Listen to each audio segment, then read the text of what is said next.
Interventi urgenti a sostegno dei risparmiatori interessati dalla crisi del sistema bancario veneto.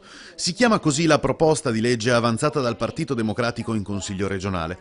Una risposta, la definiscono i Dem, concreta per aiutare le famiglie in difficoltà, diventate improvvisamente povere e che per questo hanno il diritto di accedere a condizioni di vantaggio. Si propone di rivedere l'ISEE. Il crack delle banche venete rappresenta un vero e proprio tsunami per migliaia di famiglie.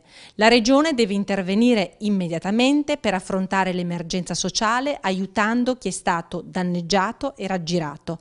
La nostra proposta in concreto e nell'immediato è quella di ridurre i parametri ISEE consentendo un accesso agevolato ai servizi pubblici come le rette degli asili nido, le rette delle case di riposo, il trasporto pubblico locale. Dove può, la Regione deve intervenire. L'intenzione è quella di dare ai risparmiatori truffati la possibilità di rientrare in fasce di reddito differenti da quelle dei livelli pre-crisi, perché in moltissimi casi chi era in fascia alta ora si trova alla fine della classifica.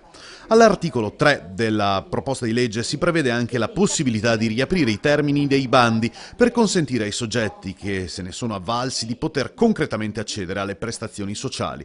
La copertura economica, dice la capogruppo Moretti, sono le risorse destinate per il 2016 al referendum sull'autonomia, perché non ci sembra sensato tenere bloccati quasi 2 milioni di euro in vista di una consultazione superflua, dato che, conclude la Moretti, il pensiero dei veneti sull'autonomia è chiaro e noto a tutti.